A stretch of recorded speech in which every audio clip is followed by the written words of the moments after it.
덕업일치라는 말 들어보셨습니까? 덕질과 직업이 일치했다는 뜻이고요. 자기가 열성적으로 좋아하는 분야의 일을 직업으로 삼은 사람을 두고 덕업일치했다 이렇게 표현을 한다고 합니다. 오늘 표창원이 만날 사람도 덕업일치에 성공한 분인데요. 박물관과 유적지를 끊임없이 찾아다니며 얻은 것들을 바탕으로 글쓰기를 해오고 있는 문화재 전문 기자입니다. 매일경제신문 배한철 기자, 어서 오세요. 네, 반갑습니다. 초대해 주셔서 감사합니다. 네, 고맙습니다. 기자가 되신 지는 얼마나 되셨습니까? 제가 1995년에 매일경제 입사했으니까 올해는 한 26년째 되네요. 26년 차 기자시고요. 그러면 처음에 기자가 되실 때부터 나는 문화재 기자가 될 거야 이렇게 해서 들어오셨나요? 그렇진 않고요. 처음에 이제 들어가지고 주로 사회부에 근무하다가 2012년 이제 갑자기 문화부로 발령이 나가지고 문화재를 맡게 됐습니다. 예상치 못한 인사였는데 하여튼 뭐 제자리를 찾아간 겁니다.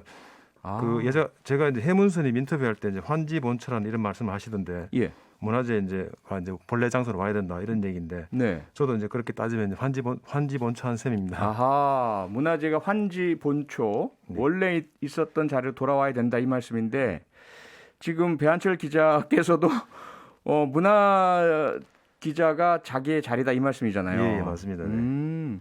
그러면 그 말씀을 하신 거는 원래 어렸을 때부터 문화재 역사 이런 데 관심이 많으셨다는 얘기입니까? 네, 맞습니다. 초등학교 때부터 해가지고 역사를 좋아했고 이야기도 좋아하고 그랬어요.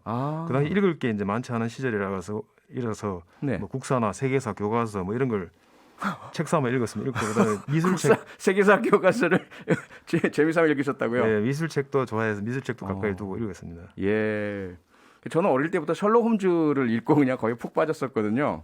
여기까지 왔는데 좀 비슷하네요, 저랑. 네. 아니 그러면 그렇게 역사랑 문화재를 좋아하셨으면 글쎄 우리가 영화 인디애나 존스 제가 아주 좋아했는데 그런 학자가 되면 마음대로 자유롭게 뭐 탐방도 하고 그러잖아요. 네네. 근데 왜 기자가 되셨습니까? 기자도 사실 따지고 보면 이제 학자와 같이 탐구할 수 있는 직업이라고 생각해가지고 제가 기자를 선택했습니다. 뭐 학자도 하면 좋았었는데 기자를 해서 뭐 그렇게 불만족스럽지는 않습니다. 그러세요? 네. 문화재 전문 기자로 활동하시면서 책도 많이 쓰셨잖아요. 어떤 책 주로 좀 소개 좀 해주시죠. 제가 기사를 쓰면서 이제 위인들의 실제 얼굴이 궁금해서 이제 초상화 연구를 시작했는데 깨어렸던 그쪽 연구를 좀 천착을 했습니다. 그래서 위인들 초상화 연구요. 네네. 그 결과물이 이제 얼굴 사람과 역사를 기록하다 이거고요. 그다음에 이제 기사에 인용하려고 이제 고전일을 주로 이제 섭렵하다가 역사 선비의 서재에 들다를 냈습니다. 이를 포함해 한 5권 정도 제가 책을 썼습니다. 5권 정도요. 네네. 최근에 이제 내신 책이 국보 역사의 명장면을 담다. 제가 지금 이 책을 들고 있습니다. 유튜브로 보시는 분들 표지를 보실 텐데요. 표지가 인상적입니다. 이 건물이 숭례문인가요? 경복궁의 근정전입니다. 경복궁 네네. 근정전이요. 네네. 그렇군요. 아주 한눈에 이렇게 그 근사한 아름다운 우아한 모습이 이렇게 들어오는 게 표지가 인상적입니다. 네. 이 책은 그러면 어떤 의도로 어떻게 기획을 하시게 된 거죠? 이제 우리나라 국보연구의 선구자라는 사람이 이제 고유섭 선생이 계신데, 그러면 이제 국보를 이제 민족 정신하고 연결을 시켰습니다. 그래서 이제 국보는 우리 조상이 이제 살아온 자치이자 한민족 우리의 이제 고유의 문화의 이제 징표인데, 우리 국민들 대부분은 이제 숭례문, 훈민정음, 뭐 석굴암 등 이런 친숙한 국보도 이제 그 내용을 제대로 모르는 것 같아서. 제가 누구나 좀 쉽게 국보에 접근할 수 있도록 해야겠다는 생각에서 이제 이번 책을 내게 되었습니다. 네, 저 같은 사람을 위해서 쓰셨군요. 근데 제목이 탁 한눈에 들어오는데 국보 역사의 명장면을 담다. 그러니까 이 뜻이 국보 하나하나가 당시의 역사를 그대로 보여준다 이런 뜻인가요? 네, 맞습니다. 이제 국보는 왕이나 이제 권력자와 관련된 경우가 많습니다. 이들이 이제 특정 사건을 기점해가지고 당대에 이제 뭐 최고의 장인들을 투입해가 제작한 것들이 국보가 많은데요. 따라서 이제 국보는 중요 역사 사건이 이제 그 배경에 있을 수밖에 없고, 또 국보가 이제 지금까지 전해 내려오는 과정에서도 이제 무수한 역사적 스토리가 담겨 있어서 이제 이런 제목을 붙여봤습니다. 자, 그런데요, 책 내용을 질문드리기 전에 우리가 늘 저 같은 사람이 좀 헷갈리는 게 뭐냐면 국보는 뭐고 보물은 뭔가 어떤 건 국보라고 부르고 어떤 건 보물 몇 호 이렇게 부르더라고요. 차이가 뭐죠? 그 국보하고 이제 보물은 직접적으로 이제 관련이 있는데 예. 간단하게 말하면 이제 보물은 유형의 문화재 중에 예. 동산 문화재 중에 중요한 것을 이제 지정합니다. 하고 이제 그 보물 중에 국보는 또 중요한 것을 자칫 이제 성격이 해서 하는데 네. 이제 문화재 보호법에 보면 이제 국보에 대한 정의가 나옵니다. 예. 역사적 예술적 가치가 큰 것, 제작 연대가 오래되고 그 시대를 대표하는 것, 제작 기법 우수하고 그 유래가 적은 것, 뭐 이런 다양한 이제 기준을 제시하는데 기준이 있군요. 좀 애매합니다. 네. 애매해가지고 종종 이제 국보 지정을 두고 이제 말썽을 빚기도 합니다. 그러니까 가장 대표적인 게 뭐냐면 숭례문은 국보 1호죠. 네네. 그런데 흥인지문이 동대문이죠. 네네네. 근데 흥인지문은 보물 1호잖아요. 네네. 같은 대문이고 그 성문인데 왜 하나는 국보고 하나는 보물인 거죠? 일단은 숭례문은 이제 화재가 나기 전에 이제 숭례문을 말씀드리는 겁니다. 네. 그거는 1447년에 이제 지어진 건물이고 흥인지문은 이제 고종 6년 1869년에 이제 신축된 건물이라서 이제 숭례문 국보 1호고요. 예. 이제 흥인지문은 좀 뒤로 쳐져가지고 보물 1호가 되었는데 네. 그 1934년에 일제가 이제 국보의 효율적 관리를 해가지고 번호를 붙입니다. 이때 숭례문은 보물 1호, 보물 1호, 흥인지문은 보물 2호로 이제 지정을 했습니다. 예. 이를 두고 이제 임진왜란 때 가토 기요마사가 숭례문을 통해 들어왔고 고니시 유키나가가 흥인지문을 통해 들어와서 뭐 그걸 기념하기 위해서 이제 이런 순서를 붙였다는 이야기가 파다했습니다. 어쨌든 네. 이제 우리나라는 1962년에 이제 국보 보물 나누면서 숭례문 국보 1호, 그다음 흥인지문을 보물 1호로 이렇게 지정했습니다. 그러니까 뭐 명확한 기준은 없는 거네요. 없습니다. 네. 8721님께서 지금 들으시다가 질문 주셨어요. 숭례문은 불이 난 다음에도 국보 1호이긴 한 거죠? 그런가요? 네, 맞습니다. 그렇죠. 네네. 그런데 이제 최근에 문화재청이 이제 국보 번호를 이제 없앤다 발표를 했습니다. 네. 그래서 이제 앞으로 아마 그 이제 후속 법적 조치가 취해지면은 이제 번호를 떼고 국보 숭례문 뭐 이런 식으로 이제 이제 번호가 없어지나요? 네, 없어집니다. 네, 왜냐하면은 뭐 무슨 1호, 뭐 국보 2호, 국보 3호 이게 중요도인지 뭐 먼저 지정한 순서인지 여기 대해서도 막 그 여러 가지 좀 의문들이 있었거든요. 왜 없어지는 겁니까? 이 번호가? 아무래도 이제 제일 큰 사건은 이제 숭례문이 2013년에 새로 지어져 가지고 이제 국보 1호로 자격이 있느냐 이런 이제 논쟁이 뜨거워졌던 거죠. 그래서 이제 동시에 국보와 보물에 이제 번호 붙이는 게 맞느냐 이런 주장들이 계속 제기돼서 네. 문화재청에서 아마 이쪽으로 계속 연구를 해서 이런 뭐 대책을 만드는 것 같습니다. 그럼 원래 그렇게 번호를 붙였을 때 그게 중요도 순인 건 아니었던 거죠? 예, 중요도 순은 아닙니다. 절대 아닙니다. 중요도 순. 그러면 먼저 붙여진 순서 순입니까? 초기에 이제 일본이 정비해 놓은 순서가 있었고요. 네. 거기에다가 이제 추가로 해방 이후에 이제 우리나라 문화재 법이 이제 제정된 이후로 이제 단계적으로 추가하다 보니까 이제 그 새로 나온 것들을 이렇게 추가하다 보니까 그렇게 이제 번호가 매겨진 거지. 네. 뭐 절대적으로 앞에 게 중요한 게 있고 뒤에는 좀 덜하고 이런 순서는 절대 아닙니다. 그 순서랑 어떤 뭐 또는 중요도랑은 상관없이 그 번호가 붙여졌다 이 말씀이네요. 예, 맞습니다. 그 실제로 전 세계적으로도 보면 번호를 붙이는 데는 없습니다. 그런가요? 예. 그럼 그래서 이제 번호를 폐지하게 된 건가요? 네. 일본 같은 경우에 이제 내부적으로 자기들 이제 실무적으로 이제 관리 번호 형태가 있지만 일반인들한테 그 번호를 이제 공개는 하진 않고 있습니다. 그건 관리상의 편의를 위해서 붙인 번호군요. 네, 맞습니다. 네. 이제 좀 알 것 같습니다. 자, 이제 책 얘기 좀 여쭤볼게요.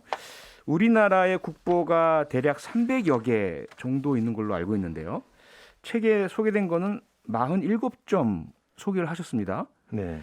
그러면 이 47점의 선정은 어떤 또 기준이 있으셨나요?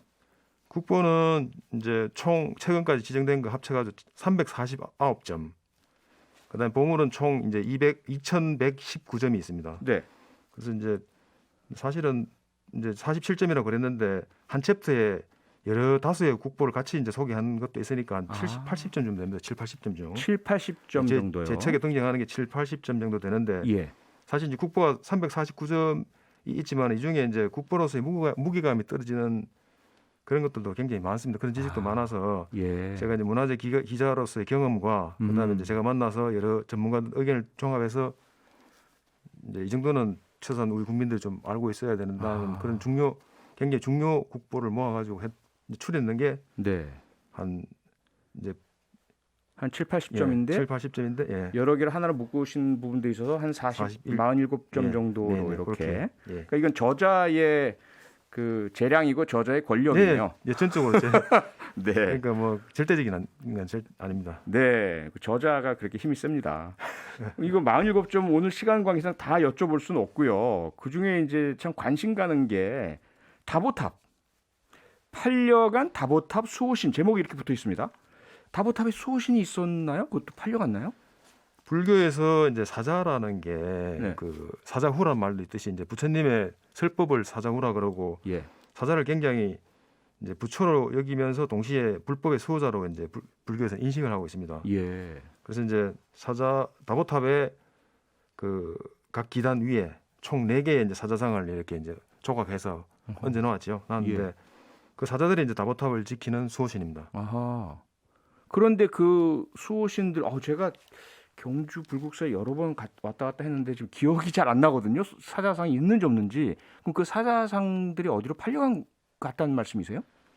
일제 강점기 때 일본 사람들이 그 정원용 그 장식품으로 해가지고 굉장히 좀 아담한 뭐 동물상이나 그다음 스님들 부도 그다음 탑 같은 거 이런 거 좀 이런 거 아담한 아주 크지 않은 거 이런 걸 갖다 많이 반출해 갔습니다. 그러니까 이제 그런 어떤 분위기 속에서 이제 이 다보탑 수호신 즉 이제 사자상들도 이제 희생이 된 건데요. 아이고. 소설가 이제 현진건 우리 잘 아는 현진건 선생의 이제 1929년 경주 기행문에 보면 이제 그런 내용이 나옵니다. 2마리는 도쿄 요리점에, 1마리는 런던에 있다고 그렇게 이제 이 기행문에 소개를 하고 있습니다. 그래서 뭐 안타깝다 개탄하고 뭐 그런 내용들이 이 기행문에 나옵니다. 너무 양한적이네요. 그 탑에 붙어 있는 걸 떼어다가 참 안타깝고요. 그다음에 이제 다른 챕터 제목 하나 더 보면 석굴암 본존불은 왜 일본을 바라볼까? 이건 또 어떤 내용입니까? 신라는 그 왜라는 존재로 인해 가지고 굉장히 고통을 많이 받았습니다. 실제로 많이 침입도 받고 그래서 오죽했으면 이제 30대 문무대왕이 이제 이제 죽어서 내가 동해를 지키는 그 용이 되겠다. 그래가지고 바닷속에다 무덤을 썼습니다. 맞습니다. 네. 그래서 근데 사실 이제 문무왕만 썼는 게 아니고 34대 효성왕 등등 해가지고 여러 왕들이 통일시대 때 왕들이 이제 화장을 해가 동해에 이제 자기 유골을 이제 뿌렸는데 그래서 이제 석굴암이 이제 동해를 바라보도록 이렇게 설계되고 위치해 놓은 거는 이제 이런 여러 동해에 이제 호국령이 됐죠. 이제 그 신라 왕들이 그분들의 이제 극락왕승을 빌게 해가지고 그렇게 동해를 보도록 그다음에 이제 그들의 이제 극락왕승을 빌면서 외적들을 이렇게 이제 못 오도록 이렇게 하는 뭐 그런 장치로 동해를 보도록 이렇게 이제 해놓은 걸로 이렇게 전해지고 있습니다. 그러니까 그만큼 외구의 그런 침략과 도적질이 극심했었다 이렇게 이해가 되네요. 그 석굴암 파손된 부분은 아직 복원 중인가요? 그 석굴암은 사실은 이제 조선시대 때 가장 많이 이제 손상을 입어가지고 아시다시피 이제 불교가 배척된 시대 아닙니까? 그래서 이제 아주 폐허처럼 방치됩니다. 그래서 이제 일제 강점기 초에 이제 조선 총독부가 이거를 대대적으로 보수를 합니다. 그런데 이제 계속 이제 붕괴가 계속되니까 세월이 지나면서 그냥 지붕하고 외벽 전체에다가 1m 두께 이제 콘크리트로 덮어버립니다. 그러니까 이제 그 비가 콘크리트가 섞이면서 이제 이게 거기서 생석회가 녹아 나오거든요. 그게 이제 화강암을 이제 석굴암 화강암을 이렇게 부식시키는 거죠. 광고 후에 이걸 막기 위해 가지고 종전 콘크리트층 위에다가 2차로 또 콘크리트층 하나 더 만듭니다. 근데 이게 막 지금 석재들하고 막 덩어리가 돼가지고 지금 현재 기술로는 제거가 안 됩니다. 제거가 아예 안 됩니까? 네, 제거를 못 합니다. 그래서 이제 완전한 복원은 이제 후대의 몫이라고 할 수 있겠습니다. 저도 석굴암 몇 번 가봤는데 이렇게 아크릴인가요? 유리로 탁 이렇게 완전히 지금은 접근이 안 되게 되어 있고 참 위치나 정말 그 멋진 유물인데 그리고 이제 책의 다른 챕터를 보니까요. 이 얘기는 저도 얼핏 들었던 것 같은데 첨성대 위에 정자가 있었다. 실제로 정자가 그 위에 있었던 겁니까? 문헌들이 그렇게 있으니까요. 세연편이라는 책에 보면 네. 설총이 첨성대 위에 이제 백구전 글씨를 썼다 이렇게 돼 있고요. 조선 후기에 이제 하이유구라는 이제 문헌에도 정자가 있었다고 이렇게 이제 전하고 있으니까 네. 정자는 있었을 겁니다. 그다음에 조선 총독부죠. 총독부 이제 관측소장을 지낸 와다유지라는 일본 사람은 이제 정자가 올려진 첨성대 원형을 예. 그림으로 남기게 됐습니다. 이 사람도 자기 이런 문헌들을 보고 이제 자기 그 추정해가지고 그랬는 것 같은데. 네. 그래서 이제 저는 그 정자가 아마 이제 해나 그쪽에 네. 이제 천문 관측을 하다 보면은 낮에도 이제 일기를 관측해야 되고 밤에는 이제 천문을 관측할 텐데. 네. 그러면 이제 해나 이제 비가림용으로 아하. 이제 그렇게 만들어 놓는 걸로 제가 추측을 하고 있습니다. 예. 네, 다보탑에 수호신 사자상이 팔려간 이야기, 그다음에 석굴암의 어떤 파손에 대한 안타까운 이야기들 여쭤봤는데, 이런 그 유적 이 국보들 말고요, 배 기자께서 가장 애착이 간다, 소중하다, 좀 소개해주고 싶다 하는 국보가 또 있을까요? 저는 역사에 관심이 많으니까 아무래도 이제 삼국사기에 애착이 많이 갑니다. 삼국사기. 네네. 네. 가장 오래되고 권위는 이제 한민족 고대사 기록물입니다. 네. 고구려 이제 백제 신라를 원래 이질적인 국가들이거든요. 예. 그걸 이제 단일 역사로 안 묶었고, 그래가지고 중국이 동북 공정할 때도 이제 이 책을 바탕으로 해서 이제 방어를 했는 거고요. 네네. 또 일본이 이제 고대 한반도 남부를 지배했다는 일본부라는 이런 괴상망측한 이론이 있는데, 예. 이거를 이제 부정하는 증거로 제시됩니다. 아하. 삼국사기에는 그런 내용이 전혀 안 나옵니다. 그렇죠. 그래서 그리고 또 이제 지금은 없어진 당시에 우리 사설을 이제 발췌했다는 데서 네. 이 책의 가치가 높다고 할 수가 있습니다. 네, 삼국사기. 질문이 막 들어오고 있습니다. 들으시다가 9194님께서요. 글쎄요. 기자님이 접했던 가장 비싼 문화재는 무엇이고 얼마 정도 하나요? 어떻습니까? 답이 가능하십니까? 당연히 이제 훈민정음 전문가도 다 입을 모으는 건데요. 네. 훈민정음 해례본이고요. 해례본. 훈민정음 해례본은 묵가지보, 예. 가치가 없는 보물이다. 아하. 그래서 이제 한때 그 문화재청에서 네. 훈민정음 해례본 이거 정도는 이제 간성미술관에서 갖고 있는 거 말이죠. 네네. 1조 원이다. 간송본. 예, 네. 1조 원이다 이렇게 이야기했습니다. 근데 문제는 지금 상주에서 그 집안분 아닌가요? 배익기 씨 이분이 저 그분하고 저하고는 아마 본이 다를 겁니다. 본이 다른가요? 네네. 아직까지 지금 안 내놓고 계신데 네. 그 화재도 입어서 상당히 손상 가능성이 높고요. 무척 안타깝습니다. 네, 제가 추측기로는 상당히 불이 탔을 거로 제가 추측하고 있습니다. 그렇죠. 네네. 네. 예.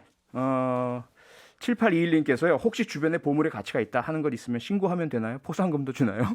예, 포상금 주고 네. 일단 보상금을 줍니다. 절반, 가치의 절반. 가치. 만약 1억의 가치를 7일 내에 신고해야 됩니다. 안 그러면 이제 그 네. 은닉죄에 해당돼가 처벌을 받고요. 예. 7일에 신고해가지고 가치가 뭐 1억의 평가를 받는다. 예. 그러면 5천만 원을 받는 겁니다. 아하. 네, 국보에 대한 이야기, 또 국보 속에서 우리가 발견할 수 있는 역사, 아프고 슬픈 역사도 있고요, 자랑스러운 역사도 있는데 국보 역사의 명장면을 담다 배한철 기자의 책입니다. 한번 관심 있는 분들 꼭 읽어보시면 좀 더 많은 이야기 이 책 안에서 만나보실 수 있을 것 같습니다. 오늘 시간 내주셔서 감사합니다. 감사합니다. 네, 고맙습니다. 배한철 매일경제신문 기자였습니다. 평일 저녁 6시 5분에 여러분을 찾아갑니다. MBC 라디오 표창원의 뉴스 하이킥.